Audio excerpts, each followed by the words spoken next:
esto. Yo creo que estas cosas también hay que contar cómo surgen en una conversación con Gisela Beritier, que es la directora general del ICDA, conversando por otros temas. Yo creo que yo la vi hace un ratito a Gisela entre los participantes.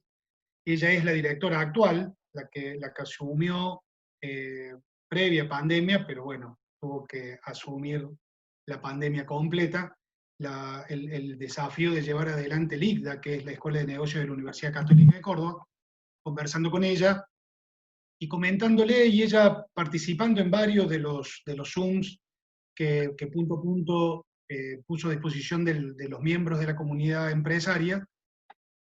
Conversando con ella, le planteamos la posibilidad de contar con gente con recursos de la Universidad Católica.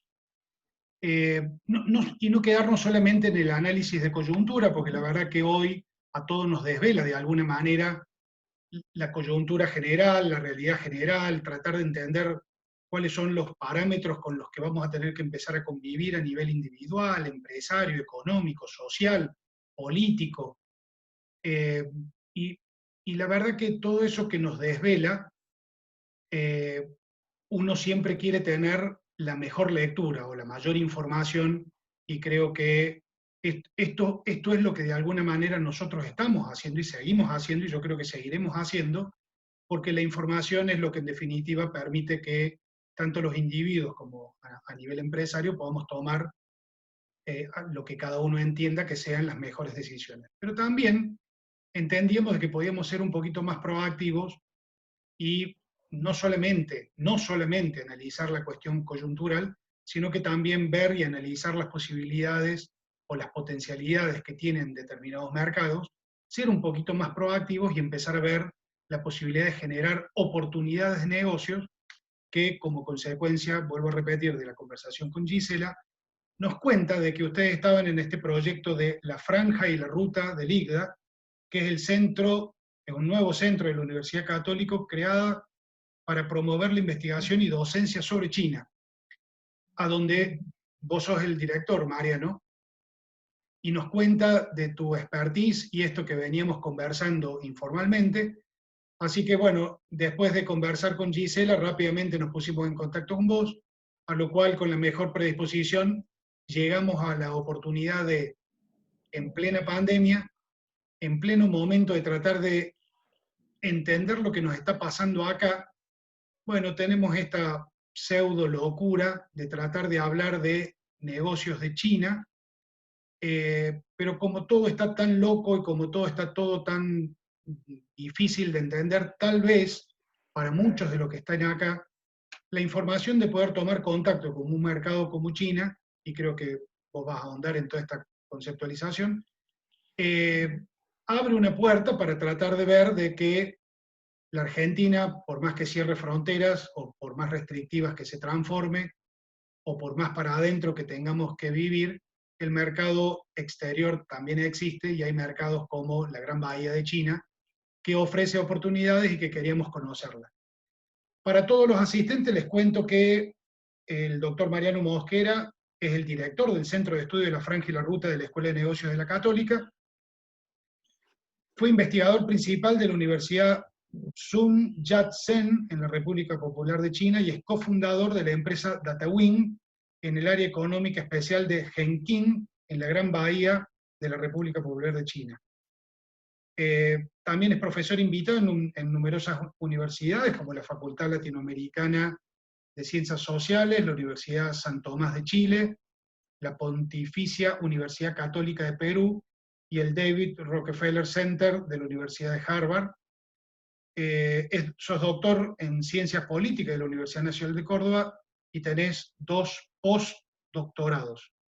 También sos experto en universitario en programación de la Universidad Tecnológica Nacional de Argentina y fuiste investigador del Centro de Ética Edmond Safra de la Universidad de Harvard y trabajaste en cooperación técnica para el PNUD, el BID y del Banco Mundial y la Agencia Española de Cooperación Internacional para el Desarrollo y la Embajada del Reino de los Países Bajos en Argentina, y fuiste autor del libro China, Transparencia y Pragmatismo de la Universidad Católica. Bueno, todo este currículum para contar quién sos, Mariano, Gracias. tu experiencia. Antes de darte la palabra, agradecer a todos los presentes. Le voy a dar la palabra a Diego para que cuente la mecánica, porque, como bien sabes, Mariano, todo esto nosotros lo vamos a reflejar el miércoles de la semana que viene en nuestra edición semanal. Van a estar todas tus conclusiones. Por supuesto, después vamos a dejar abierto preguntas, que eso lo va a coordinar Diego, y él va a contar cuál va a ser la mecánica. Así que, Diego, todo tuyo. Mariano, muchísimas gracias por tu tiempo. Gente, gracias por acompañarnos nuevamente. Espero que disfruten esta charla. Yo estoy con mucha expectativa, así que nos veremos al final de lo que tenga para contarnos Mariano. Muchísimas gracias.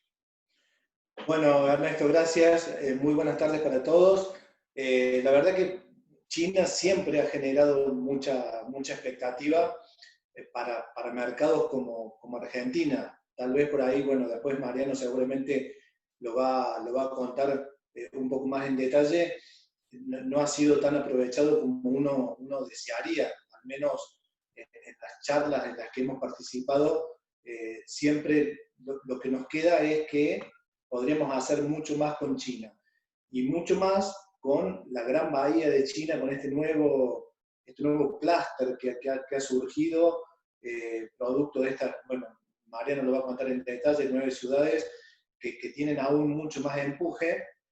Y uniéndome un poco a lo que decía Ernesto, si bien nosotros todavía estamos en situación de ver si pasamos a la fase 5 y dependiendo en Buenos Aires, si vuelven a la fase 1, los noticieros nacionales, hace ya un día que están en instantes el anuncio del presidente, el mundo ya se ha puesto en marcha y particularmente China, que nunca para, más allá de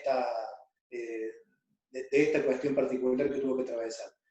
Así que, bueno, a partir de ahora lo escuchamos a Mariano. Ya saben más o menos cómo es la mecánica. Si quieren, preguntan a través del chat o me piden la palabra y hacen la pregunta de manera directa una vez que Mariano ha finalizado su disertación. Adelante, Mariano. Bueno, muchas gracias por la presentación, por la invitación a punto, muy agradecido. Retomando un poco las cuestiones que decían tanto Ernesto como Diego, me parece que sí, que es interesante hablar de China en este momento, que aunque parezca un tiempo muy extraño, como bien decía Ernesto, pero también se han dado algunas condiciones, y Diego mencionaba una recién, que es un cambio en el escenario geopolítico muy interesante y que posiciona a China como realmente potencia económica ya casi sin discusión, ¿no? En el nuevo escenario global. Y ni que hablar de lo que implica eso para América Latina, como posibilidades geopolíticas que también China observa en América Latina, ¿no? Como un escenario que puede intervenir mucho más, con el que se puede cooperar mucho más, sobre todo para poder afianzar bueno, su marca, su marca china, para poder profundizar su influencia, ¿no? En el buen sentido de la palabra, no necesariamente en un sentido negativo. Así que yo creo que es un escenario interesante para que hablemos mucho más de China de lo que hablamos. Voy a compartir pantalla de una presentación. Entiendo que están viendo bien la presentación. Bueno, primero que nada, comentar un poco que me voy a focalizar en trabajar sobre lo que es la Gran Bahía de China. Esto por diferentes razones. Primero porque es el ecosistema de innovación que se posiciona como el más importante del mundo. Esto en términos no solo cualitativos o de percepción, sino cuantitativos, como por ejemplo en Producto Bruto Regional. Se espera que para el año 2030 la Gran Bahía de China supere a la región del Gran Tokio, que es la región que hoy en día tiene el mayor Producto Bruto Regional del mundo. Así que se vuelve como una región súper estratégica para pensar en hacer negocios con China. Así que me voy a centrar en la Gran Bahía de China por ese motivo, porque yo he vivido en la Gran Bahía de China varios años y porque es donde he trabajado y el área que he estudiado. Esto es muy importante porque hay a veces algunas consideraciones sobre China que pueden ser muy variables entre regiones. China es un país gigantesco, tiene más o menos la misma cantidad de provincias que nosotros en la Argentina, pero las provincias tienen una diversidad regional, cultural y normativas que realmente son muy difíciles de abarcar. Entonces, a veces también hay que tener cuidado con eso, ¿no? Cuando uno dice, queremos hacer negocios con China, yo lo primero que preguntaría es, bueno, ¿con cuál de las Chinas, no? Porque hacer negocios con la Gran Bahía de China puede ser muy diferente a las experiencias con otras regiones. Así que eso era como una primera aclaración importante. Y me parece que hasta metodológicamente, ¿no? Para iniciar esta charla, me parece bueno que se vea eso. Uno no puede hacer negocios con China en general. No es un país donde las reglas de juego son iguales como uno podría pensar en otro país, sino que a nivel regional pueden ser muy diversas. Así que nos vamos a centrar en la Gran Bahía por ese motivo, por mi experiencia, por la importancia que tiene y también por ciertas particularidades que van a hacernos resolver los grandes problemas que nosotros identificamos en general cuando hablamos en general sobre China. Voy a contar primero algunas cosas que ya saben ustedes o que la gente que está interesada en China ya sabe, pero las quiero comentar rápidamente porque son cuestiones importantes a los fines de poder observar cómo en la Gran Bahía las cuestiones positivas que uno interpreta o conoce sobre China se pueden potenciar y cómo las cuestiones negativas que uno conoce o interpreta sobre China se pueden mitigar en el escenario de la Gran Bahía. Primero que nada, como decía, cuestiones que ya se saben sobre China, ¿no? Un mercado gigantesco. Desde los años 80 hay una gran discusión sobre si China tiene población o mercado. A nivel académico esa discusión siempre existe. Hoy ya no tenemos dudas que tiene mercado gigantesco. La cantidad de clase media que se incorpora a consumir en el mercado interno de China es impresionante. Estamos hablando de 400 millones de personas en los últimos años que se han incorporado a consumir como clase media, media alta, ¿no? Yo que viví en el sur de China, uno puede observar los productos de lujo que se consumen en esa región y sobre todo en todo lo que es la zona costera de China, ¿no? El interior de China sí está más rezagado, pero la zona costera de China, la riqueza existente para poder generar un mercado importantísimo de consumo interno es impresionante. De hecho, este gráfico muestra el consumo interno. Bueno, principal exportador mundial, como ustedes saben. Segundo importador mundial. Cuando yo me mudé a China tenía miedo de no encontrar ciertos productos que estamos acostumbrados a encontrar aquí. Bueno, es al revés, ¿no? Acá no hay productos que yo me acostumbré a consumir en China, ¿no? En China, sobre todo en la zona costera, cualquier producto de cualquier lugar del mundo se encuentra, digamos. Y bueno, obviamente temas productivos, ¿no? Todavía esta idea, sobre todo en algunas regiones y en particular dentro de la Gran Bahía, lo que es la ciudad de Guangzhou, que nosotros romanizamos como Cantón, esta idea de fábrica del mundo, ¿no? De poder tener una gran escala industrial que reduce los costos, sigue siendo una ventaja comparativa importante. De todas formas, como la calidad de vida en China aumenta rápidamente, ya el tema de la mano de obra barata, ¿no? y del costo laboral bajo empieza a no ser el principal eje por el cual hacer negocios en China o invertir en China o comprar productos en China. De hecho, las propias empresas de China están trasladando su producción a lugares como Vietnam o Indonesia para abaratar, digamos, el costo de la mano de obra. Pero esos son a grandes rasgos las principales cuestiones que uno siempre interpreta de China, ¿no? Estamos ingresando a un mercado gigantesco, estamos teniendo todavía bajos costos, por ejemplo, industriales, por la escala de su producción, y a nivel comercial tenemos resueltas la mayoría de las cuestiones. eso que acabo de decir recién, de que a nivel comercial tenemos resueltas la mayoría de las cuestiones, claro, comparado a 10, 15 años atrás, donde todavía comerciar con China era dificultoso, hoy a nivel logístico y comercial se han resuelto muchas de las cuestiones. Eso no significa que, por ejemplo, todavía no prosperen empresas que, por ejemplo, hacen control o chequeo de proveedores en China. Esto sigue siendo muy común, ¿no?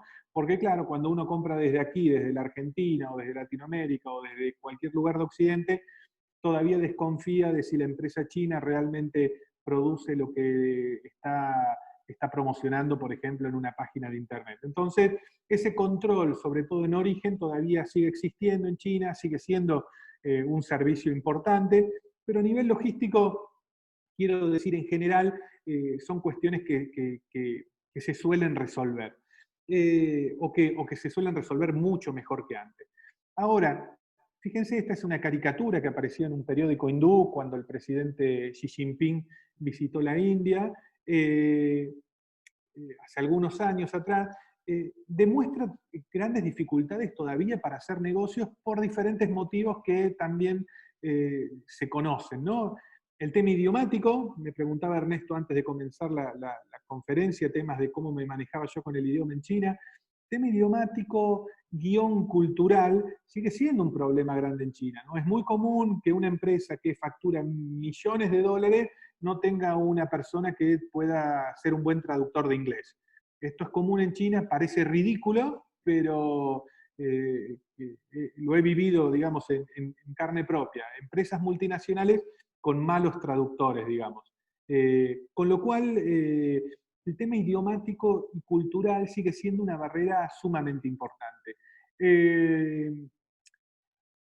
El idioma no es solo una cuestión de que uno encuentra un traductor y lo resuelve. Yo he trabajado muchos años con traductores y es un idioma, el chino, muy particular, es un idioma muy contextual, con lo cual las diferentes interpretaciones que pueda haber sobre una traducción pueden ser muy diversas, con lo cual se genera un problema más que nada de lógica de tomas de decisiones que hace, digamos, a la dificultad principal de entender cómo hacer negocios con China. Con lo cual, no piensen en el idioma como una barrera que se resuelve con un traductor, porque es un error creer eso. Cuando uno tiene un idioma tan diferente, uno piensa de manera diferente. Y cuando uno piensa de manera diferente, toma decisiones de manera diferente, y eso hace que uno tenga que estar atento constantemente a tratar de interpretar a una cultura tan diferente, ¿no? Y el otro problema, el tema del sistema político, problema de entendimiento para nosotros, ¿no? Pero esto es fundamental porque, fíjense, este gráfico lo que trata de mostrar es ciertos indicadores de calidad institucional, como transparencia, inversión extranjera, economía de mercado o revisión del sistema judicial, que la Organización Mundial de Comercio le pide a China cuando China ingresa a la Organización Mundial de Comercio en diciembre del año 2001.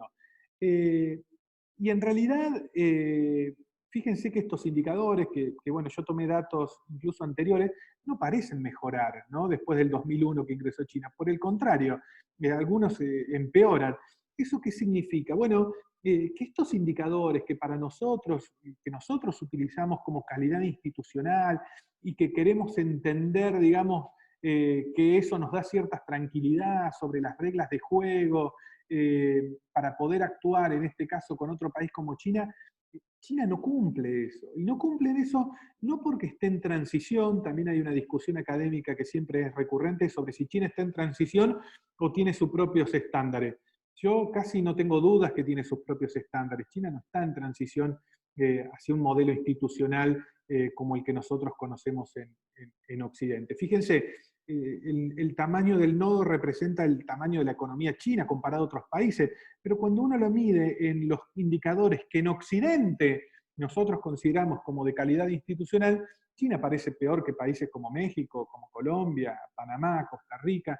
Esos son indicadores sumamente actuales, ¿no? Los que he tomado para este gráfico. Con lo cual, si nosotros esperamos que China genere los mismos estándares que nosotros tenemos para considerarlo apto para hacer negocios con China, lamento dar una mala noticia de que eso no va a pasar nunca, porque China tiene sus propios estándares. De hecho, Le comentaba a Ernesto recién, cuando me preguntaba sobre mi trabajo fue trabajar sobre una optimización de indicadores comerciales entre China y América Latina, y justamente, ¿por qué requerían de diferentes expertos y de armar un equipo? Porque no querían repetir los indicadores que ya existen en la materia, sino crear los propios adaptados a su coyuntura. Esto es algo que voy a comentar muy rápidamente, digamos, porque la idea de la charla es que no supere los 30, 35 minutos, pero es un tema que podría ser para un libro entero, ¿no? Que son diferencias con respecto a la lógica, la racionalidad política, ¿no? En China y en Occidente. Cuando digo racionalidad política, nuevamente tengo que aclarar de que lo que nosotros entendemos por política muchas veces está separado del sector privado. En China, la separación entre el sector privado y las reglas políticas es mínimo, ¿no? Esa brecha que nosotros identificamos entre Estado y sociedad civil, o entre Estado y sector privado, es mucho más endeble en China, ¿no? Incluso en la Gran Bahía también, ¿no? Así que es para tener en cuenta cuando menciono la racionalidad política, pero simplemente para mostrar algunas diferencias importantes. Bueno, el fin de nuestro sistema político es garantizar derechos individuales, en China es la eficacia colectiva. Esto se habló mucho en la pandemia, ¿no? Como las medidas de distanciamiento social y las medidas que tomó el gobierno chino tuvieron mucho mayor eficacia en China por esta característica. Nuestra idea de democracia pluralista no tiene que ver con el liderazgo meritocrático en China. En China, acceder a puestos de gobierno se da por una lucha y competitiva dentro de la estructura del Partido Comunista Chino, y eso es realmente un esquema muy meritocrático, es muy competitivo, con lo cual cuando alguien llega a ser líder de algún, no sé, para interactuar en materia de negocio, de un gobierno local, de una ciudad, de un distrito, de una zona económica especial, de un parque científico y tecnológico del gobierno chino, llegó a ese lugar por un gran mérito competitivo con respecto a otros aspirantes, ¿no?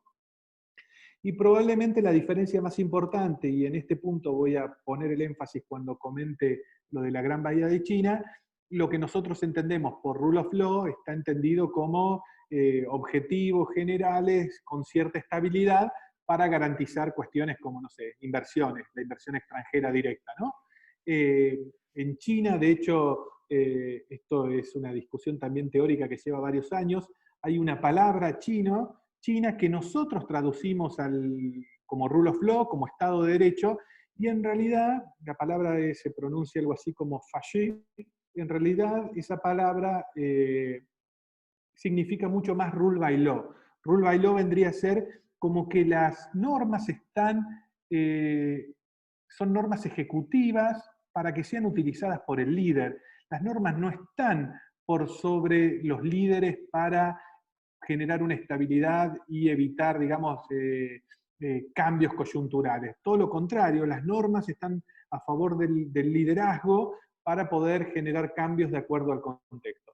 Eso me lleva al concepto de pragmatismo, que nosotros utilizamos de forma peyorativa, a una lógica mucho más que no es lineal en cuanto a problema y solución. Nosotros siempre definimos un problema y después pensamos en la solución.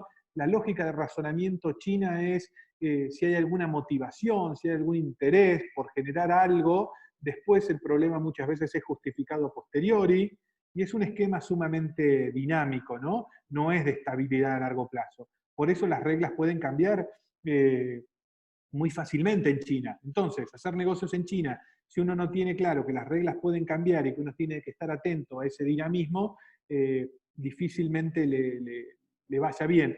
Pero también lo mismo, ¿no? Uno no tiene que esperar que se den estas condiciones, porque estas condiciones no van a suceder nunca por la propia racionalidad política. Este es un modelo chino. No es que China está en transición hacia esto. Sin embargo, en la Gran Bahía ahora vamos a ver que se da una particularidad. El concepto de pragmatismo, que no profundicé recién, sí que quiero como resaltarlo, porque nosotros tenemos como una mirada negativa sobre lo que es el pragmatismo, ¿no? Es decir, de hecho, una crítica a China puede ser porque es excesivamente pragmático. Si alguien le dice a un chino que es pragmático, el chino se va a poner súper contento. Es un halago que le digan que es pragmático, es una palabra con una connotación súper positiva. Significa hacer lo que funciona en nuestro contexto particular.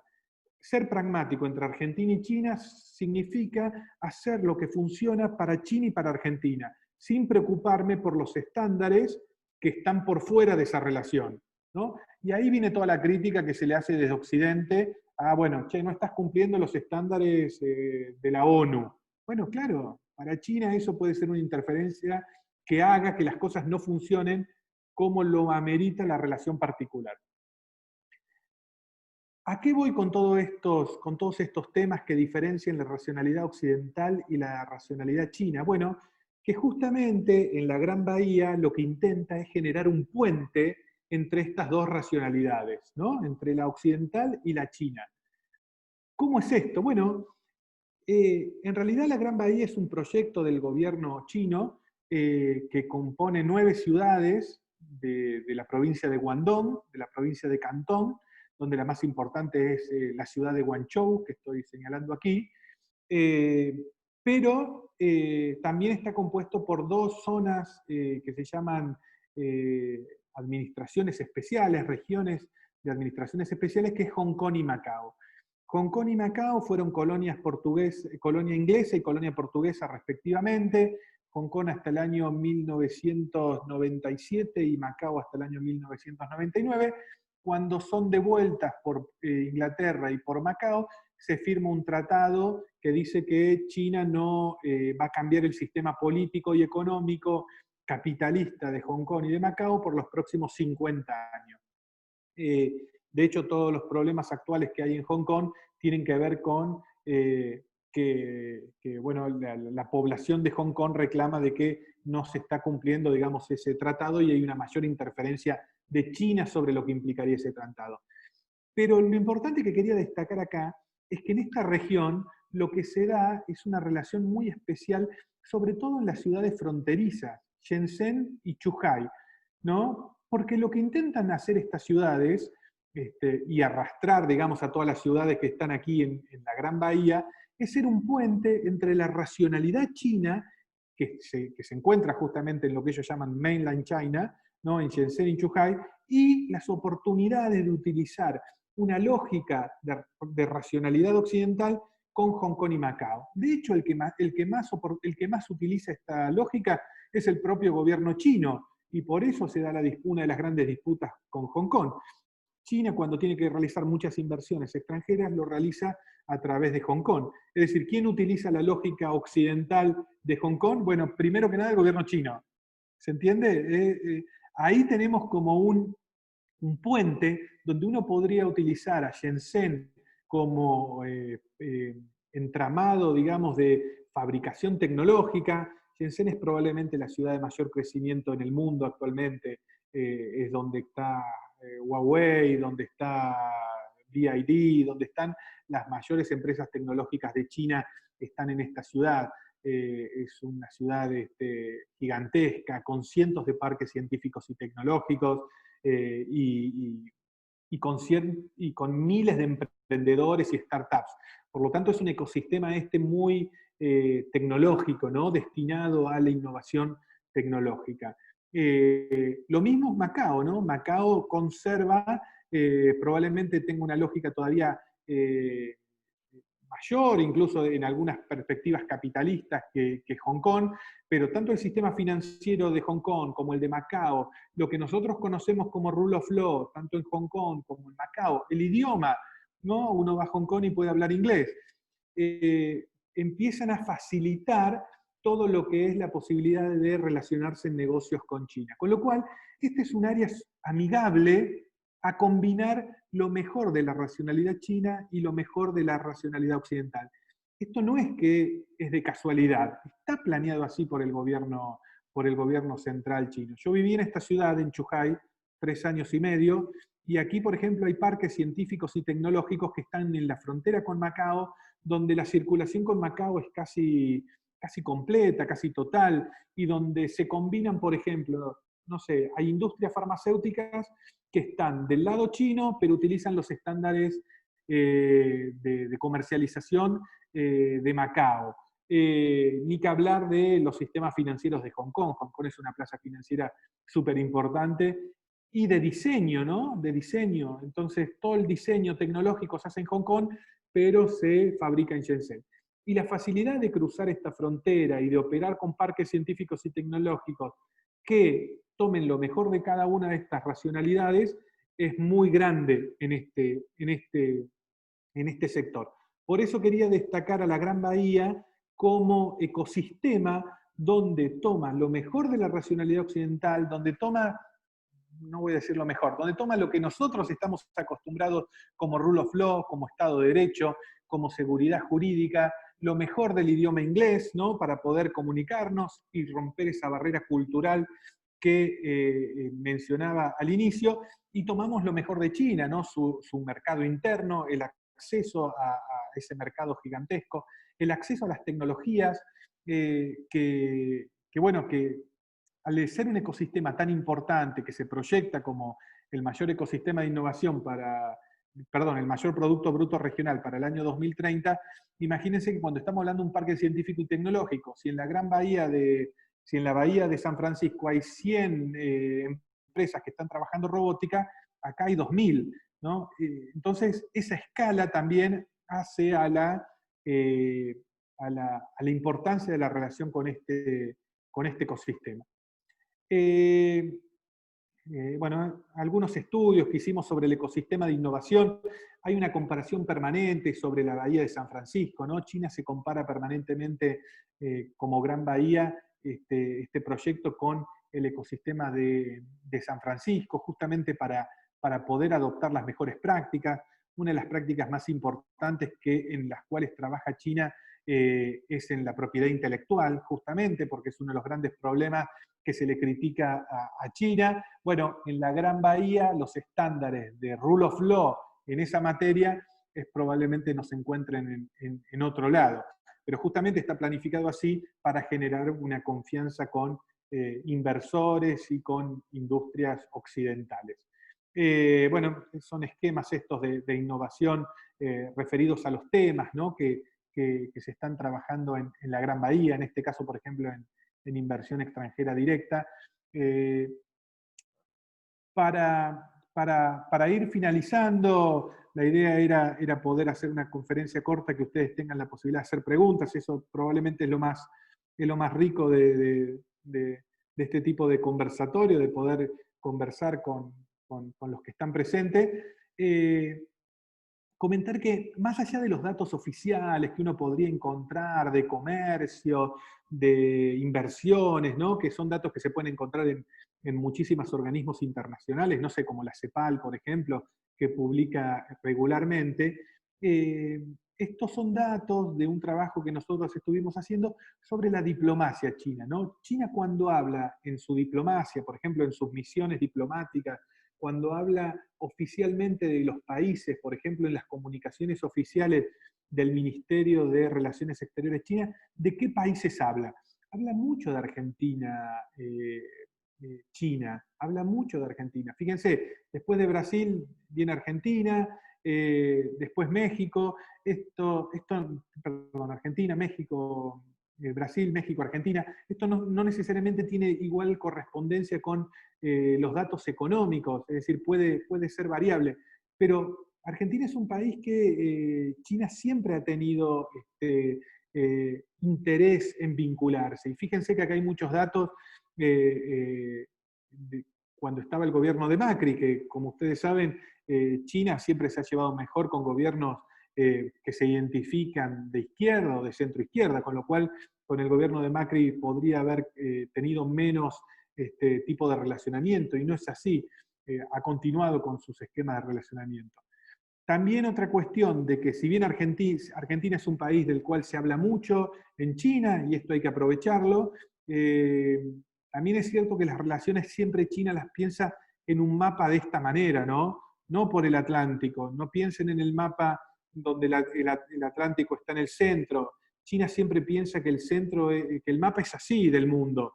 Si uno compra un mapa para la escuela de sus hijos en China, el mapa viene así, no viene con el Atlántico en el centro. Esto también es importante porque los proyectos, por ejemplo, que se establecen de corredores bioceánicos, eso pensando en China como primer potencia mundial económica, y que nosotros no tengamos desarrollado esa relación de corredor bioceánico con Chile, bueno, puede ser una traba importante, ¿no? Si esos proyectos se siguen demorando. De hecho, China apuesta con inversiones grandes en San Juan, en Jujuy, y en los lugares donde son limítrofes con Chile.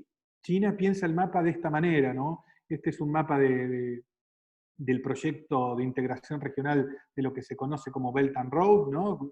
La franja y la ruta, y en ese contexto, bueno, es claro que China piensa el mapa de esta manera.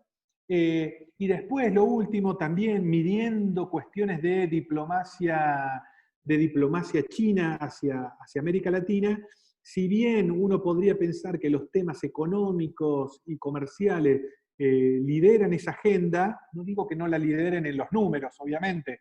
Cuando uno mira los números, China lo que hace es importar sobre todo materias primas de América Latina. Sin embargo, China en su discurso y en la agenda política y en la agenda de la diplomacia, fíjense que lo que quería destacar acá, de lo que más habla, a dónde se tiene que profundizar, es en cuestiones científicas, tecnológicas y educativas. Esto es lo que quería destacar con este gráfico. ¿Qué es el esquema de desarrollo impulsado en la Gran Bahía de China? Como esquema, como decía anteriormente, que combina lo mejor de la racionalidad occidental, o por lo menos las cuestiones que para hacer negocios a nosotros nos sentimos cómodos con la racionalidad occidental, y combinan lo mejor del acceso al mercado chino. Pero es cierto que la Gran Bahía está destinada sobre todo a este tipo de emprendimientos, ¿no? Científicos, tecnológicos, educativos, parques científicos y tecnológicos hay muchísimos en China. Voy a ver si puedo compartir lo último. A ver. No sé si se ve ahí la imagen del mapa. Este es un mapa que hicimos, bueno, con la empresa DataWing, sobre el ecosistema de algunas de las empresas con las que bueno, nos hemos podido vincular en los últimos años, y bueno, muchas de ellas son monstruos tecnológicos, ¿no? Como BYD, que es la mayor fabricante de autos eléctricos del mundo y de baterías eléctricas. Pero aquí lo que quería destacar sobre todo eran los parques científicos y tecnológicos, ¿no? Cyberport, por ejemplo, ¿no? Como uno destacado en Hong Kong, que ahora estoy encontrando. Universidades, esta es la universidad donde yo he trabajado, pero la cantidad de universidades que cada vez más se abren a la lógica educativa y a intercambiar lógicas educativas con la racionalidad occidental son cada vez mayores. Temas de robótica, temas de inteligencia artificial, temas de ciencia de datos, energías renovables, es un lugar donde prosperan de gran manera las energías renovables. Yo como conclusión lo que quiero destacar, y que lo doy siempre como ejemplo, es que con la dinámica tecnológica que existe hoy en el mundo, tiene muy poco sentido pensar simplemente en importar algo de China. Digamos, si uno piensa en términos tecnológicos, no tiene mucho sentido ya importar los paneles solares, que es tecnología que con el cambio tecnológico va a perder vigencia o va a perder funcionalidad, o va a perder eficacia y competitividad al corto plazo. Lo que tiene sentido es empezar a tratar de desarrollar un proyecto de energía renovable con socios chinos, pero no solo de importar los paneles solares. Ese es el desafío más grande, ¿no? El desafío de poder generar proyectos con China y con socios chinos. Es difícil, pero bueno, lo que traté de comentar en esta breve conferencia es que es más fácil realizarlo en la Gran Bahía, porque uno puede sentirse cómodo con cierta racionalidad occidental, además de poder acceder al volumen de mercado, a la escala industrial y a la producción tecnológica de China, ¿no? A la escala que tiene China en todas estas materias. Así que bueno, Simplemente eso, y bueno, atento a las preguntas si las hubiera. Bien, Mariano, buenísimo, muy buena la presentación. La primera pregunta que yo te quería hacer tiene que ver con esto último que decías, porque hasta hace no mucho tiempo, bueno, o siempre en realidad se dijo que a China exportaba no quien quiere, sino quien puede, y más ligado a una cuestión de volumen. Cuando vos me hablas de áreas científicas, tecnológicas y educativas, cambia un poco esa composición, ¿no? Ya estamos hablando de otra relación, digamos, que se puede entablar con China y mucho más si hablamos de la Gran Bahía. Exacto, exacto. Por eso que siempre quise diferenciar un poco lo comercial, lo que tiene que ver simplemente con tratar de ingresar al mercado chino para vender un producto, sobre todo, de poder desarrollar negocios que excedan esa compra-venta. Cuando uno piensa en compra-venta, sí, es probable que un comprador chino, cuando hace una inversión de compra de algún producto argentino, bueno, no dé la escala muchas veces. Y tengo muchos colegas y amigos que han tratado de ingresar al mercado chino y por un tema de falta de escala no han podido ingresar. Pero por eso tiene que ver más con lo comercial, con tratar de vender ciertos productos en China, que entiendo sigue siendo un tema sumamente importante, pero tal vez vincular esa necesidad de importar o de exportar a China con un asociativismo que exceda la relación compra-venta y que pueda permitirnos sobre todo poder utilizar el ecosistema de innovación de la Gran Bahía, poder utilizar inversiones chinas en emprendedores o en empresas de América Latina, tiene que estar dentro de ese eje, porque si no, bueno, ahí sí podría ser lo mismo hablar de una región como la Gran Bahía, como otras regiones donde también se puede exportar a China e introducirse a un mercado gigantesco. Pero en la Gran Bahía lo que tenemos como diferenciador es esto, la posibilidad de generar socios estratégicos que permitan generar proyectos que excedan esa perspectiva comercial. Al inicio, les recuerdo a todos que está abierta la posibilidad de que en el chat pregunten o que me envíen, bueno, el mensaje para realizar las preguntas, ¿no? Al comienzo de tu charla marcaste algunas diferencias en cómo entienden ellos, China, las relaciones y cómo la entendemos nosotros, y en un momento dijiste que las reglas pueden cambiar. ¿Podrías ser un poquito más específico y a qué te referías con eso en cuanto a las reglas pueden cambiar? Tenés el... Mario no Sí. está. Ahí está. Justamente la definición de pragmatismo que China tiene es que según el contexto y según el dinamismo que pueda tener el propio contexto, por ejemplo, no sé, el contexto global, ¿no? Algo que excede a China, es posible que cambien las reglas de juego dentro de mainland China, ¿no? Dentro de lo que es China continental. Y eso puede uno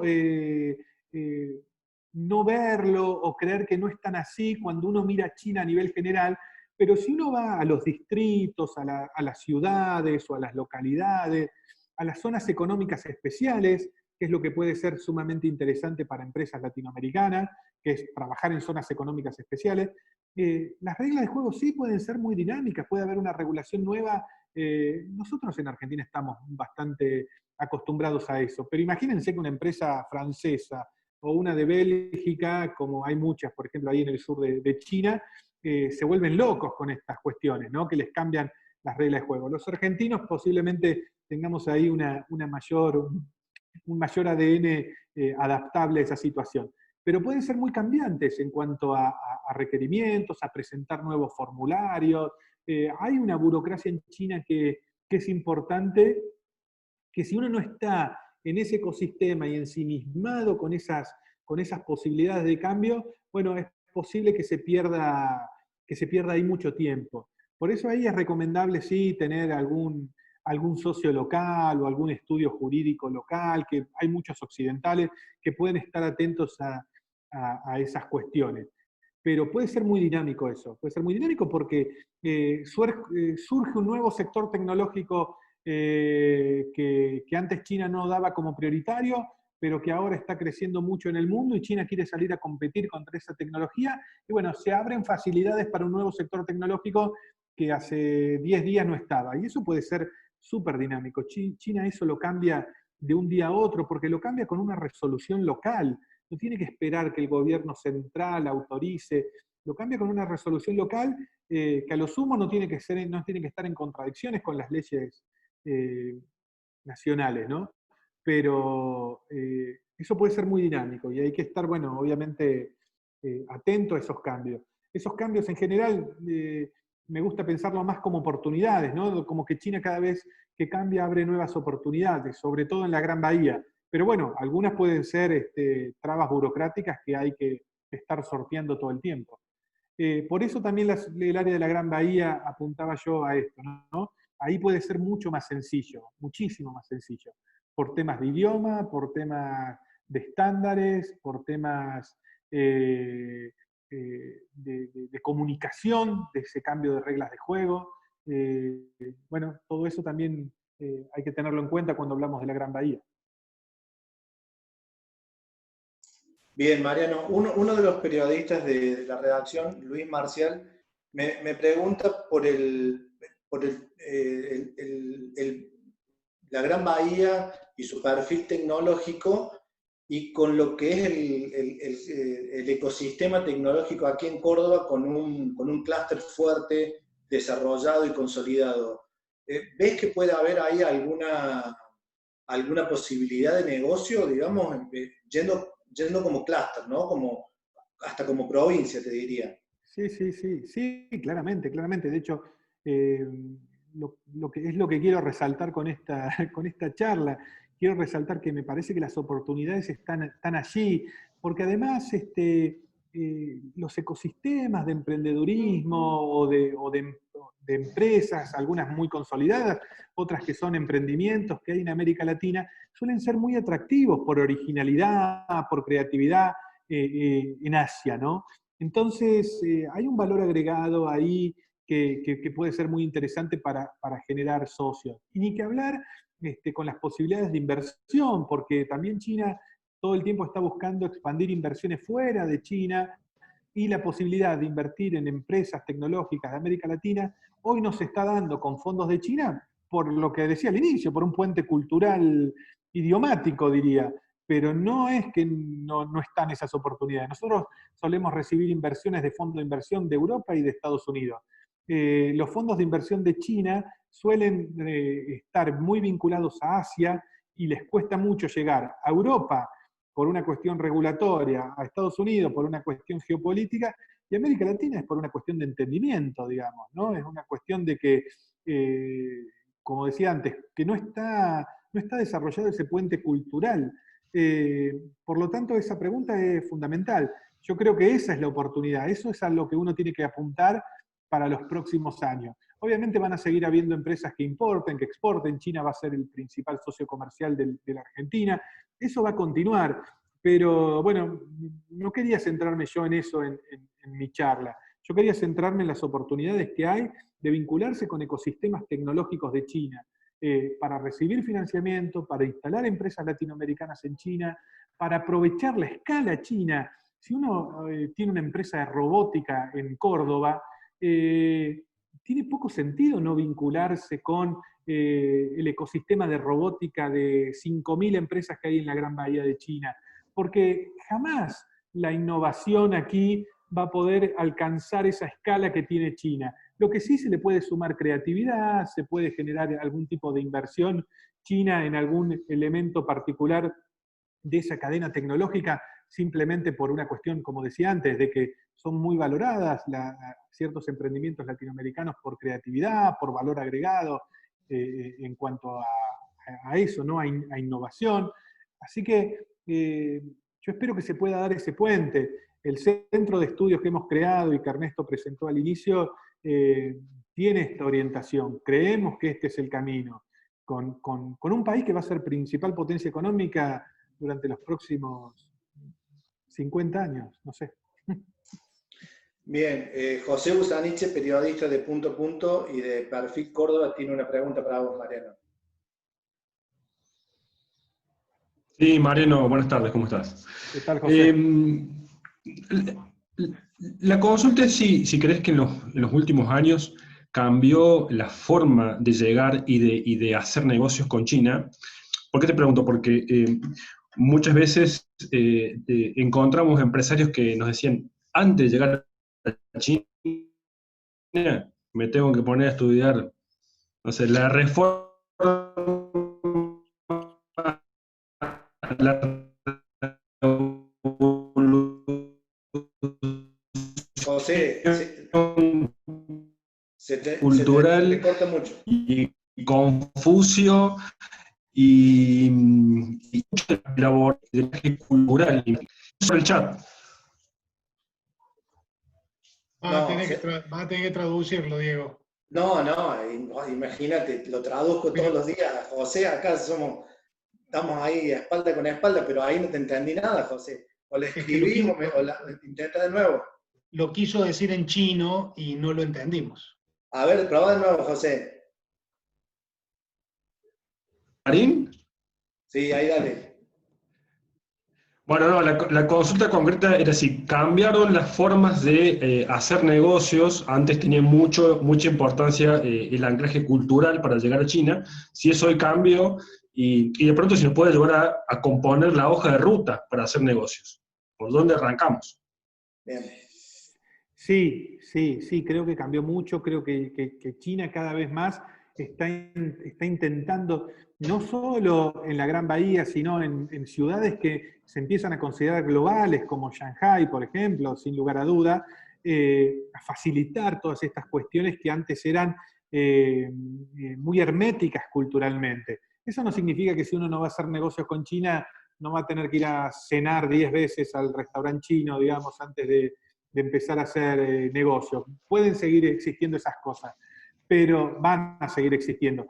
Pero también es cierto que hay algunos elementos que facilitan mucho, como por ejemplo trabajar en ciertas zonas económicas especiales, trabajar en lugares donde haya estándares que combinen la racionalidad china con la occidental, en la propia Shanghái, poder vincularse con ya hay muchos actores occidentales en lugares estratégicos de China, con lo cual puede ser que no haya un latinoamericano, pero si uno quiere relacionarse con algún sector industrial o tecnológico particular en la Gran Bahía, una empresa occidental que ya trabaja con cierta intermediación puede ser un puente de acercamiento.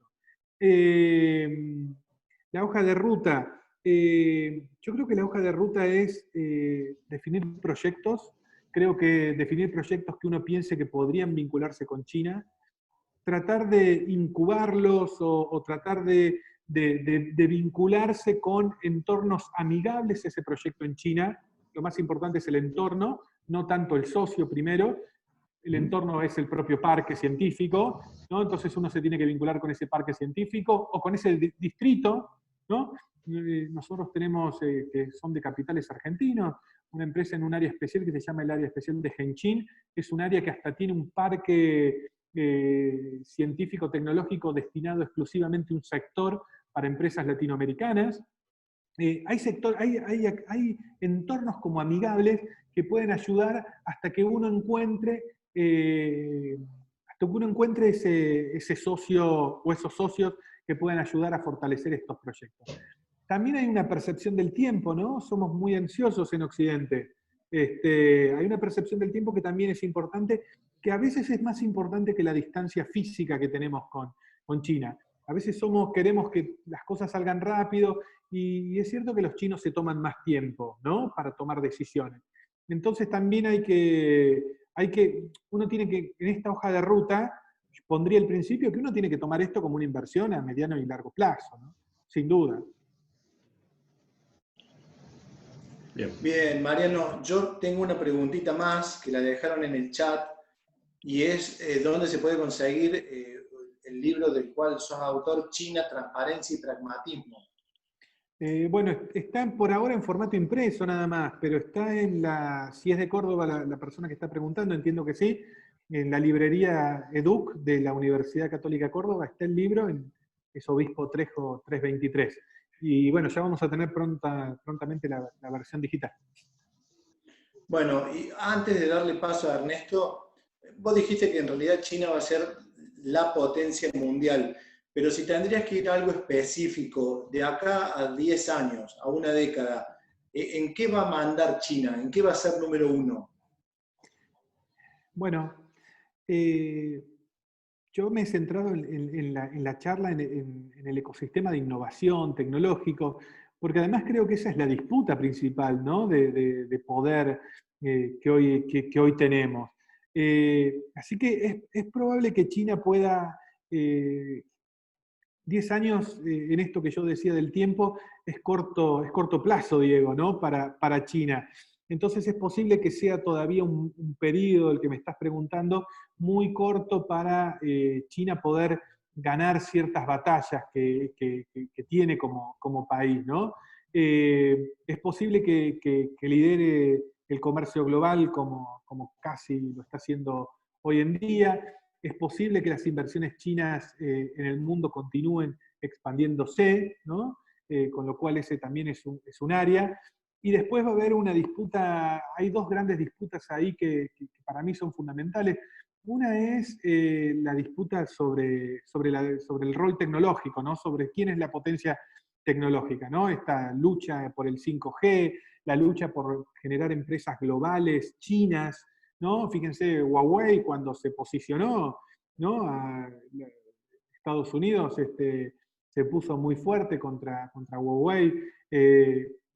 Me parece que esa es todavía una disputa. Yo no tengo claro si en 10 años ya China se vuelve el principal potencia tecnológica. Sí creo que lo va a lograr después de esos 10 años. Pero esa es una de las peleas. Y la otra pelea que hay en China, muy fuerte, es tratar de que no se imponga el dólar como moneda de cambio en todo el mundo, ¿no? China denuncia permanentes boicots, ¿no? De países que les cuesta intercambiar a través del yuan, del RMB, de la moneda china, ¿no? Eso también dificulta muchas de las cuestiones que China busca consolidar como potencia mundial.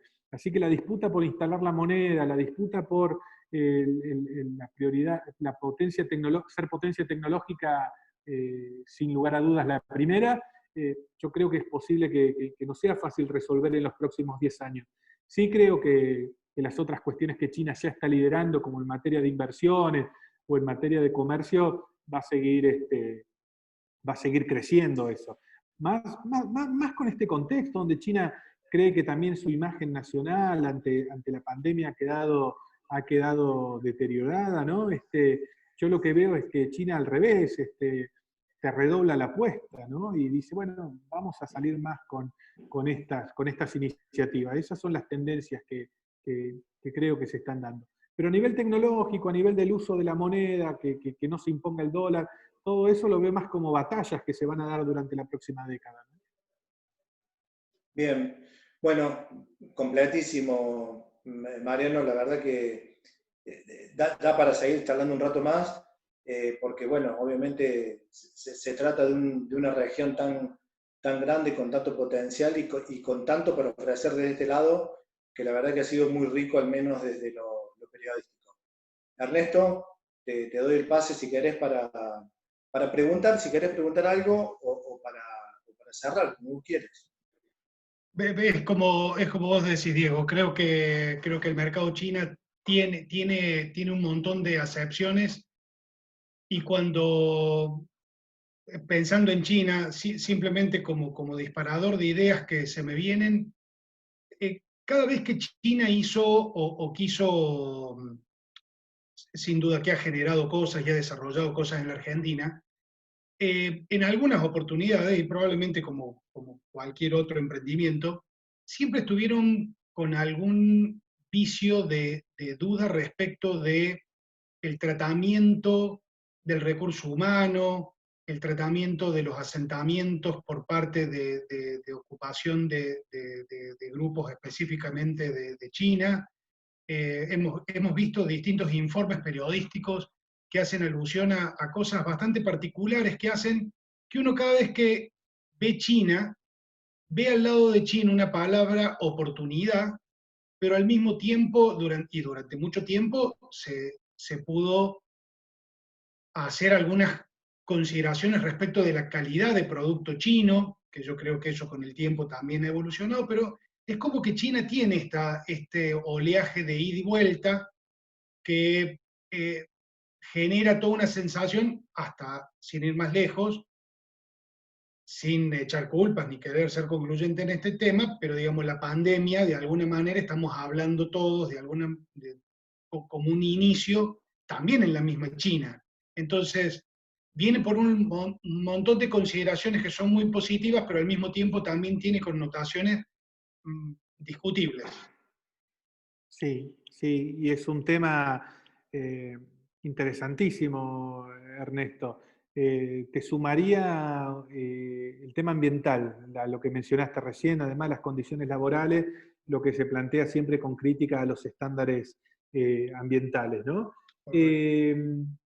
A ver, no tengo una respuesta concluyente a ese tema, solo puedo decir que China está muy preocupado por eso y muchas veces también lo relaciona con la baja influencia que tiene en, por ejemplo, medios de comunicación para contar su perspectiva en medios de comunicación occidentales, ¿no? De hecho, China hace muchos estudios sobre medios de comunicación de Occidente, tratando de interpretar a ver qué es lo que se dice sobre China. China constantemente, en ámbitos universitarios donde me ha tocado participar, está preocupado por la imagen nacional, como la llaman ellos, ¿no? Que es un poco, tu pregunta va a ese lado. Y bueno, muchas veces esa construcción de la imagen nacional tiene que ver con que no que está, supongamos que no lo creo yo, pero supongamos que no hay una mirada maliciosa de agencias internacionales contra China, que lo doy como supuesto de que no consideramos esa perspectiva. Es muy difícil que alguien le pregunte la perspectiva de algo que está pasando a un chino, ¿se entiende? O que se le pueda hacer una consulta o que lo consulten. Tal vez el chino no recibió el mail, no lo entendió, no lo respondió, pero quiero decir, puede haber cuestiones ahí de culturales que tienen que ser importantes para que China también cuente su perspectiva sobre esas cuestiones. Porque, por ejemplo, en estándares ambientales, China primero intenta cumplir con ciertos estándares ambientales internacionales, eso cada vez más lo hace en las inversiones extranjeras, pero muchas veces intenta ponerse de acuerdo sobre los estándares ambientales que se quieren para esa región específica o para ese contexto específico. Y a veces eso puede no seguir ciertas normativas internacionales, pero China eso difícilmente lo puede explicar, simplemente lo explica a posteriori cuando hay un escándalo muy grande que se da en la prensa, pero previamente no tiene esos mecanismos de comunicación en Occidente. Lo mismo con las relaciones laborales. Yo creo que no tenemos la explicación y el punto de vista chino ahí, Ernesto. Eso es lo que siempre me hace ruido y eso es lo que le preocupa a la mirada china. Quiero decir con esto, no estoy tan seguro que ciertas prácticas nocivas que hace China sean más nocivas que otras empresas extranjeras hacen en la Argentina, como las mineras australianas, canadienses que hay en la Argentina. Te quiero decir, China generalmente no explica ese punto de vista y no tiene lobbies comunicacionales en Occidente. Es muy distante su perspectiva para poder llegar a esa influencia comunicacional. Con lo cual, obviamente yo soy una persona que tengo un punto de vista positivo sobre China y eso tal vez me nubla la objetividad en este punto. Pero simplemente quiero mencionar que pongo en duda, digamos, esas críticas, por lo menos, hasta conocer la perspectiva china. Y esa perspectiva china raramente la conocemos. Esa es mi posición con el tema, Ernesto. Te agradezco. Por mí, una sola última consideración. ¿Alibaba o Amazon? Alibaba es mucho más grande, Ernesto. Mariano, muchísimas gracias. No sé si ha quedado algo pendiente de la gente o que tenga ganas de tomar contacto con Mariano por alguna referencia específica de todo lo que él nos contó de la Gran Bahía.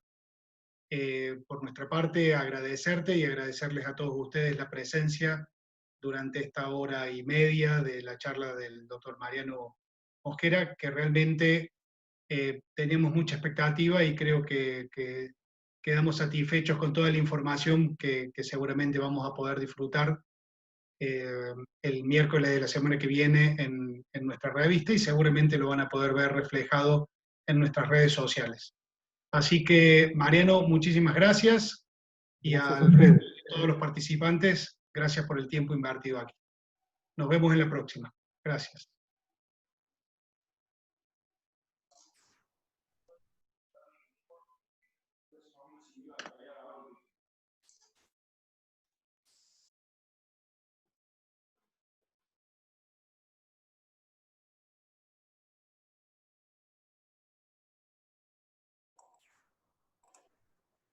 Ernesto, ¿cómo andás? Para cuando le demos un toque, hay un par de temas que tenemos que ver. Le demos un toque con la música y esas cosas. Primero, con los recuadros, están prácticamente todas las actividades bien ordenadas, ¿sí? Y ahí vamos a tener que ir